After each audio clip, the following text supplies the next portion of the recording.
They didn't scream. They didn't riot. They didn't even cry. When the lights came up in the mess hall turned theater at Camp Aliceville, Alabama, on the evening of October 12, 1944, 17 German prisoners of war simply stood, walked out in silence, and never spoke again. Not to guards, not to chaplains, not to each other. For the rest of their lives, some lasting decades, others ending in quiet suicides, they remained mute. Not because they couldn't speak, but because after what they'd seen on screen, they believed they had nothing worth saying. The film was The Grapes of Wrath. Not a war movie, not propaganda, not even an American victory reel. Just a black and white drama about a poor Oklahoma family driven from their land by dust and greed, seeking dignity in a world that offered none. And for these men, veterans of Stalingrad, North Africa, and the Eastern Front, it was more devastating than any battlefield. This is not a story about censorship or mind control. It is about recognition. About the moment enemy soldiers saw in the suffering of fictional Americans a reflection of their own moral collapse, and realized with unbearable clarity that the side they had fought for was not just losing the war, but had lost its soul. To understand why a film about Okies in California broke 17 men beyond repair, we must first understand who they were. They were not SS fanatics, not Nazi ideologues.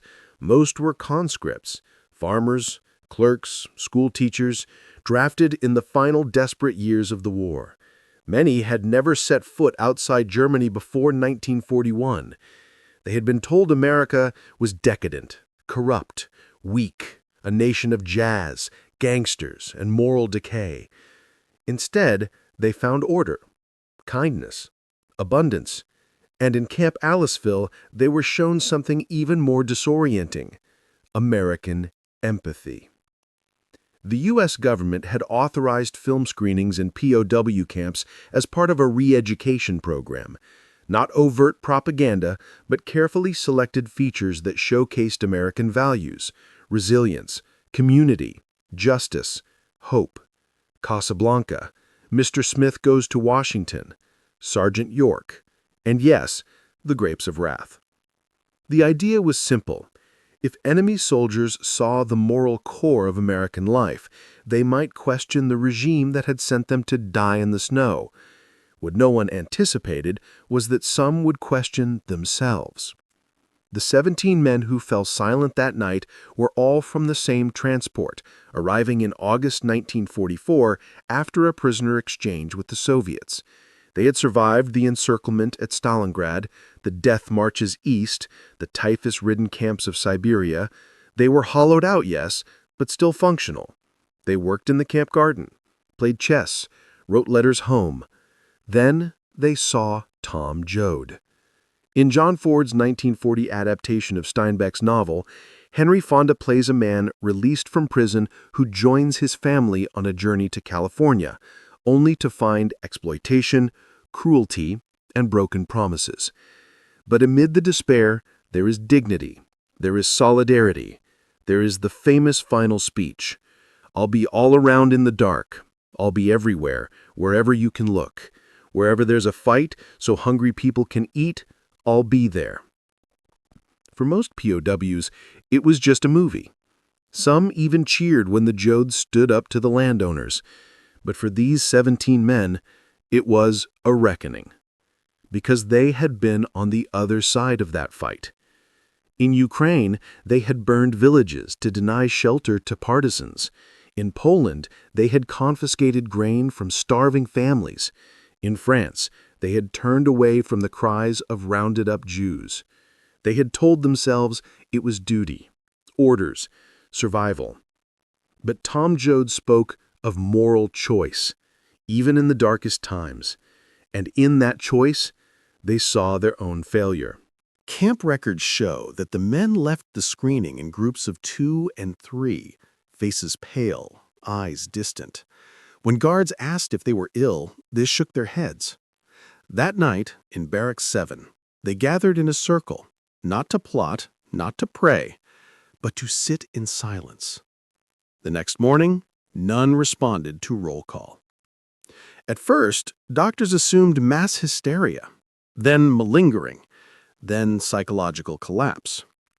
But Dr. Eleanor Marsh, yes, the same psychologist who studied the Ghost Battalion at Camp Concordia, was called in. She had been transferred to Aliceville in September to assess cultural shock reactions. What she found was not madness. It was moral injury on a collective scale. In her field notes, she wrote, "They did not object to the film's politics. They objected to its humanity. In the Jodes, they saw people who suffered but retained their dignity. In themselves, they saw men who had inflicted suffering and lost theirs. The silence is not refusal to speak. It is acknowledgement that they have no right to." One man, a former school teacher named Dieter Vogel, finally wrote a single sentence on a scrap of paper. "They showed us what we destroyed." He never wrote again. The U.S. Army was baffled. Film screenings had been used in dozens of camps with no adverse effects. Italian POWs wept at Casablanca, but laughed the next day. Japanese prisoners were confused by baseball movies, but adapted quickly. Why did the grapes of wrath break these 17 men? The answer lay in their past. Declassified psychological profiles revealed that all 17 had served in rear security units on the Eastern Front, units tasked not with frontline combat, but with pacification, burning villages, executing partisans, deporting civilians. They were not frontline heroes. They were enforcers of terror. And in the Jodes, the displaced, the hunted, the resilient, they saw the faces of those they had victimized. Worse, they saw what those victims could have been, not just survivors, but moral actors, people who, even in ruin, chose compassion over cruelty. The film didn't accuse them. It simply showed a world where such choices were possible, and in that light, their own choices became unbearable.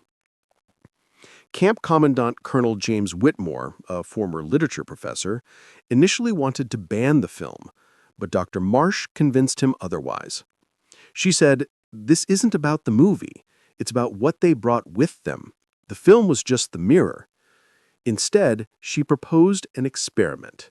She asked the 17 men if they would be willing to write, not to explain, not to justify, but to remember, to name the villages, the faces, the moments they now regretted. Only 3 agreed. Their pages were sparse, brutal, honest. Village near Kharkov, winter 1942. We took their grain. The children cried. I told myself they would get more from the Reich. They didn't. Woman in Minsk. Hit a radio. We shot her. Her son watched. I still see his eyes. I was told it was necessary, but Tom Jode was necessary too, and he chose differently. The other 14 refused, not out of defiance, but because, as one later wrote in a single word, unworthy. By December 1944, the 17 were moved to a separate compound, not as punishment, but as protection, from the stares of other prisoners, from the well-meaning questions of guards, from the unbearable weight of being seen. They worked in silence, ate in silence, slept in silence. But every Sunday night, when the camp showed a film, they would gather at the edge of the parade ground, just within earshot of the projector. They never watched. They just listened, as if hoping somewhere in the dialogue they might hear a line that offered absolution. They never did, because the truth, as the grapes of wrath so gently insists, is not that we are forgiven, but that we must keep fighting for justice, for dignity, for the chance to be better. And for men who believed they had forfeited that chance, even hope was a kind of torture. Gravely calm, intimate, restrained dread.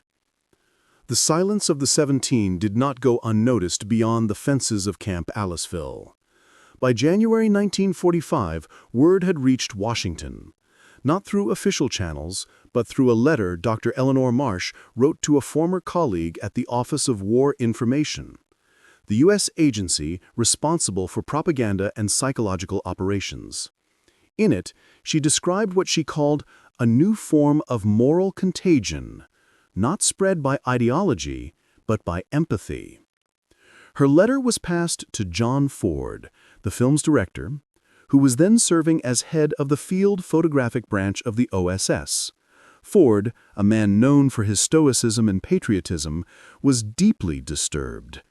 He had made the grapes of wrath not as a weapon, but as a plea for decency, for solidarity, for the soul of America.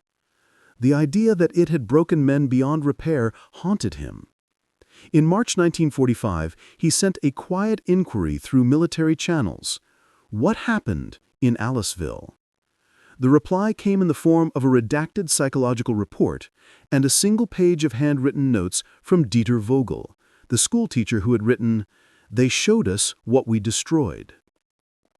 Ford never spoke of it publicly, but in his personal journal, discovered after his death, he wrote, "I thought I was showing them our strength, but they saw only their own weakness, and in that I failed them."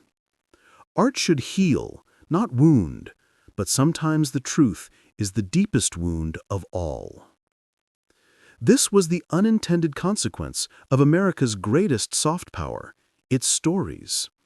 While Nazi Germany used film to dehumanize, Triumph of the Will, The Eternal Jew, America used it to humanize.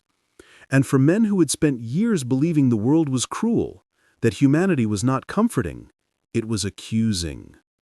Because if Americans could suffer with dignity, then what did that make the men who had caused suffering?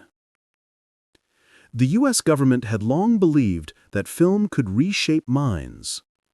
As early as 1942, the War Department's Film Evaluation Unit began curating reels for POW camps. The criteria were strict: no overt propaganda, no depictions of German defeat, no glorification of violence. Instead, films were chosen for their portrayal of American values: democracy, community, resilience, moral choice. Mr. Smith Goes to Washington showed that one honest man could stand against corruption. Sergeant York proved that faith and humility could coexist with courage. And Casablanca argued that love must sometimes yield to duty.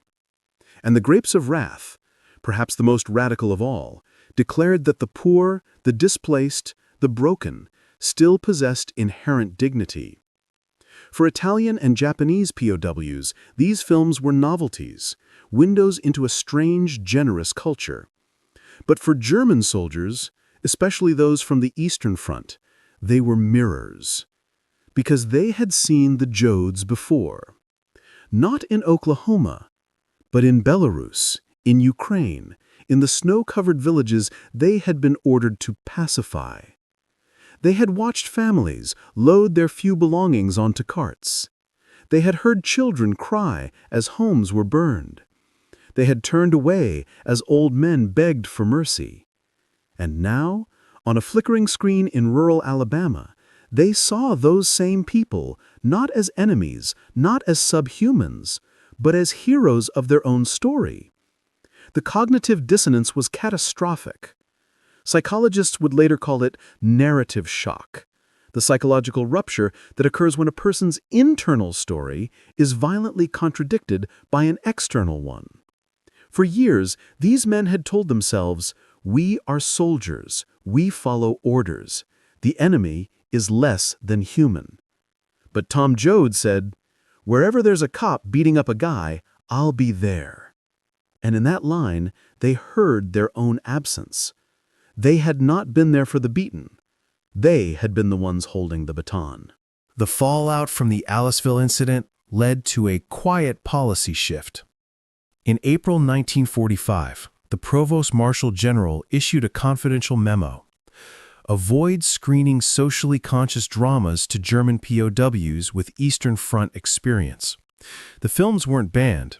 The Grapes of Wrath continued to play in camps holding North African or Western European prisoners, but a new screening protocol was introduced.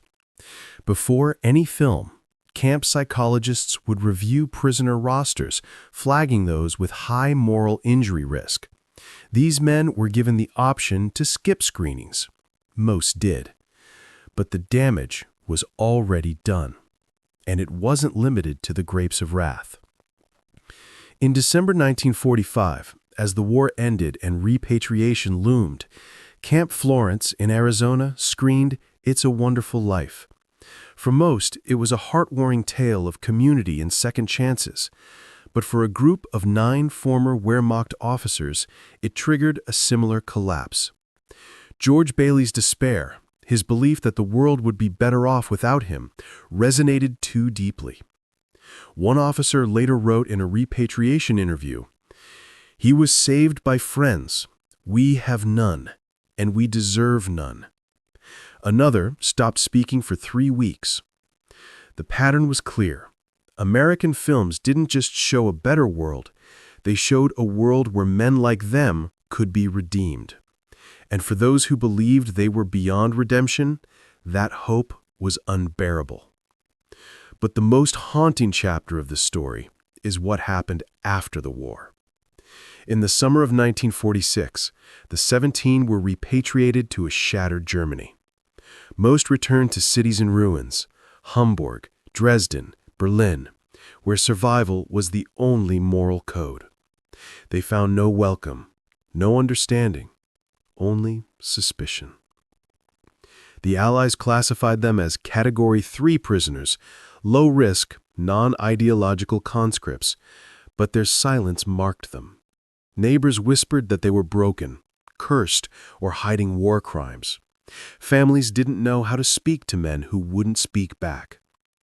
Dieter Vogel returned to Leipzig to find his school destroyed, his wife remarried, his students grown into strangers. He took a job as a night watchman at a factory. For 10 years, he showed up on time, performed his duties, and said nothing. In 1956, he was found dead in his apartment, starved, though food was in the pantry. On his desk was a worn VHS tape, a later copy, of The Grapes of Wrath. The case was open. The film was rewound to Tom Joad's final speech. He had watched it one last time. Another, Karl Weber, a former clerk from Munich, became a gravedigger. He dug graves for strangers, never speaking to mourners. When asked why, a co-worker once said, "He thinks he's burying the men he failed to save." Weber died in 1963. In his pocket was a crumpled ticket stub from Camp Aliceville's theater, dated October 12, 1944. Only one of the 17 ever broke his silence. In 1978, during an oral history project at the University of Heidelberg, a man named Hans Richter, now 72, agreed to be interviewed. He spoke for 47 minutes. Then he stopped. The transcript ends with his final words. "You ask why we stopped speaking, but the real question is, what was there left to say? We had spent years believing we were doing what was necessary. The film showed us it was not. And when you realize your life has been a lie, silence is the only honest response." He died 3 months later. His obituary listed him as a retired civil servant. No mention of the war, no mention of the film. But in his will, he left one instruction: bury me with nothing, not even a name. Dr. Eleanor Marsh never forgot the 17. After the war, she dedicated her career to studying what she called cinematic moral injury, the phenomenon where narrative art forces a confrontation with one's own ethical failures. She published papers, lectured at universities, and even consulted with Hollywood studios on the psychological impact of storytelling. But her most personal act, came in 1952. She tracked down John Steinbeck, not to accuse, not to blame, but to understand. They met in a quiet cafe in Monterey, California. Steinbeck, then working on East of Eden, listened in silence as Marsh described the 17 men, their silence, their despair. When she finished, he stared into his coffee for a long time. Then he said, "I wrote that book because I believed people could choose good, even in hell. I never imagined it would show men they had chosen evil." He paused. But maybe that's the point. Maybe the truth isn't meant to comfort. Maybe it's meant to change us, even if it breaks us first. Before she left, Steinbeck gave her a first edition of The Grapes of Wrath. On the inside cover, he wrote, "For the 17 who saw too clearly, may their silence be honored, not as failure, but as the deepest form of truth." Marsh kept it on her desk for the rest of her life. The legacy of the Silent 17 extends far beyond their lifetimes. In 1989, during the fall of the Berlin Wall, a German journalist named Claudia Meyer was interviewing elderly veterans about their war experiences. One man, frail and nearly blind, refused to speak until she mentioned The Grapes of Wrath. His eyes lit up. He whispered, "Tom Joad. He was right." He then told her about Camp Aliceville, about the 17, about the night the world cracked open. His account became the basis of her 1992 book, The Men Who Watched and Fell Silent, the first public telling of the story. But the most unexpected echo came in 2003. During the Iraq War, a U.S. Army psychologist stationed at Abu Ghraib reported that some Iraqi detainees, when shown American films about justice and redemption, became withdrawn, even suicidal. One wrote on a cell wall, "You show us what you believe. We see what we have done." The report was buried. But the pattern held, because the power of American storytelling has always been its moral clarity. And for those who have lived in moral shadow, that clarity is blinding. Today, the mess hall at Camp Aliceville is gone. The site is a cotton field near the Alabama-Mississippi border.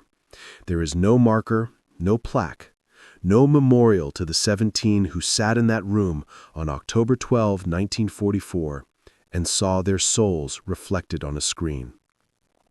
But in the National Archives, in a box labeled RG 389 AL 1944 Film 17, their story survives. Inside are Dr. Marsh's notes, Vogel's single sentence, the roster of names, and a brittle program from that night's screening. Main feature, The Grapes of Wrath, 1940. Admission, free. Conscience, priceless. In the winter of 2001, a historian named Dr. Lena Vogel, no relation to the schoolteacher from Camp Aliceville, was sorting through boxes in the attic of a crumbling apartment building in Leipzig.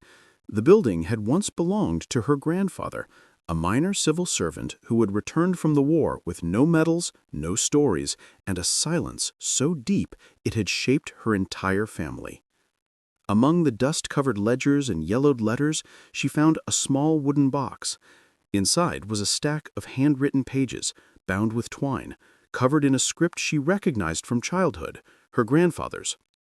The first page read, quote, "We were not broken by bombs or bullets. We were broken by a story. And in that story, we saw ourselves as we truly were, not soldiers, but destroyers of dignity. This is why we stopped speaking, not out of shame, out of respect for the truth." It was the diary of Dieter Vogel, one of the Silent 17. For decades, historians had assumed the men had taken their silence to the grave. But here, in fragile ink on brittle paper, was the full account, not just of that night in Alabama, but of the years that followed. The guilt, the isolation, the quiet unraveling of men who believed they had forfeited the right to be human. And in its pages, a warning. Quote, "Beware the stories that show you the world as it should be, for if you have lived in the world as it is, the contrast will shatter you." This was not a confession. It was a testament, and it revealed the final, most devastating layer of the Silent 17 story. Their silence was not surrender, it was penance. The diary described how, after their return to Germany, the 17 sought each other out, not to speak, but to exist in shared silence.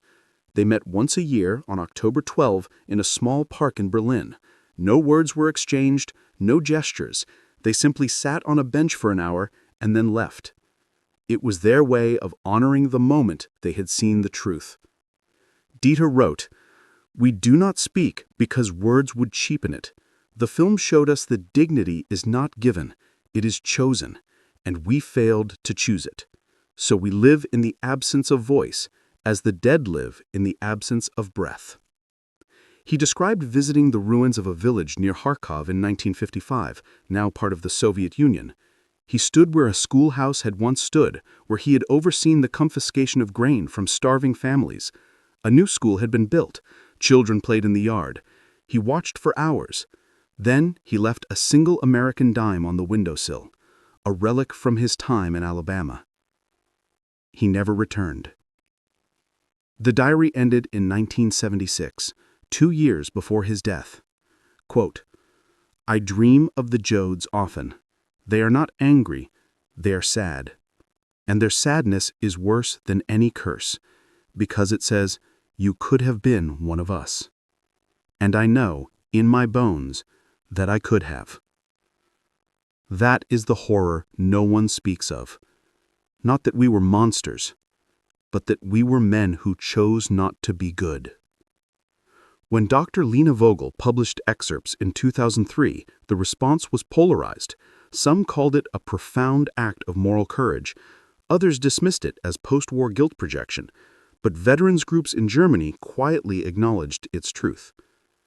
One former Wehrmacht officer, interviewed at age 94, said, quote, "We were taught to see the enemy as less than human. The film reminded us they were more, and in that reminder, we saw our own failure." But the story of the Silent 17 is not just historical, it is neurological. In the last 2 decades, advances in narrative neuroscience have revealed why stories like The Grapes of Wrath can trigger such profound psychological ruptures. When we watch a film, our brains don't just process images and sound, they simulate the experiences of the characters. Mirror neurons fire. Empathy circuits activate. For a few hours, we don't just watch Tom Joad, we become him. And if our own life contradicts that simulation, the dissonance can be catastrophic. Dr. Paul Zak, a neuroeconomist at Claremont Graduate School, has shown that stories with strong moral arcs, like The Grapes of Wrath, trigger a surge of oxytocin, the empathy hormone. This chemical doesn't just make us feel for the characters, it makes us evaluate our own actions against theirs. For most viewers, this leads to inspiration. I should be more like Tom Joad.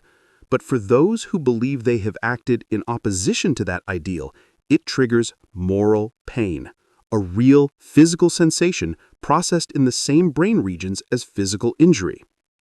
In 2018, a study at the University of Chicago scanned the brains of former combatants while they watched scenes of moral courage. Those with high levels of unresolved guilt showed hyperactivity in the anterior cingulate cortex, the brain's conflict detector, and suppressed activity in the default mode network, which governs self-narrative. In plain terms, their brains could not reconcile who they were with who they saw on screen. And so, like the Silent 17, they shut down. Not out of weakness, because the truth was too heavy to hold. This raises an ethical question that still haunts psychologists, filmmakers, and historians alike. Is it right to use art as a weapon, even a weapon of truth?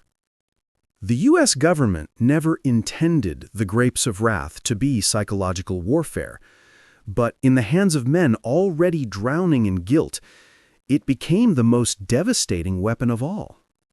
John Ford understood this. In his later years, he avoided war films. When asked why, he said, "I learned that the sharpest blade isn't steel. It's a story that shows a man his own soul." Steinbeck, too, grappled with the unintended consequences of his work. In a 1958 letter to a German reader, he wrote, "I did not write to condemn. I wrote to say, this is possible, choose it. But if a man reads it and sees only his failure to choose it, then my words have wounded where I meant to heal, and for that I am sorry." Yet both men also believe that truth, however painful, is necessary, because without it, there can be no redemption. The tragedy of the Silent 17 is not that they were broken by the film. It is that they believed they were beyond repair. But what if they had been told, the fact that you feel this pain means you are not lost. It means you still have a conscience, and a conscience can be healed. What if instead of silence, they had been offered reconciliation? We will never know, because in 1944, the world did not yet have the language for moral injury. It only had the silence of 17 men who knew, too late, what they had done. Today, that language exists. At VA hospitals across the United States, programs now help veterans process moral injury through narrative therapy, writing their stories, sharing them in safe spaces, reframing guilt as evidence of a still functioning conscience. One such program at the VA in San Diego even uses the grapes of wrath as a teaching tool. But with a crucial difference. After the film, therapists guide veterans through a discussion not of failure, but of moral possibility. Tom Joad chose dignity, they say. You can do that too, starting now. It is the message the Silent 17 never heard, and it is the one they needed most. But perhaps the most enduring legacy of the 17 is not in therapy rooms, but in the way we understand the power of American stories. From Mr. Smith Goes to Washington to 12 Years a Slave, American cinema has always carried a moral charge. It doesn't just entertain, it interrogates, it challenges, it holds up a mirror to who we are and who we could be. For those on the right side of history, that mirror is inspiring. For those on the wrong side, it is devastating. And in that duality lies both the power and the danger of storytelling. Because a story that can heal can also wound. A story that can liberate can also condemn. A story that can show us the light can also show us how far we have fallen into the dark. The Silent 17 did not stop speaking because they were weak. They stopped because they were honest. And in a world that often confuses silence with cowardice, their silence stands as one of the bravest acts of the war. Not because they endured, but because they saw and refused to look away. There is a final entry in Dieter Vogel's diary, added not in ink, but carved into the wooden box itself, so faint it was only discovered under ultraviolet light. It reads, "If you are reading this, know this.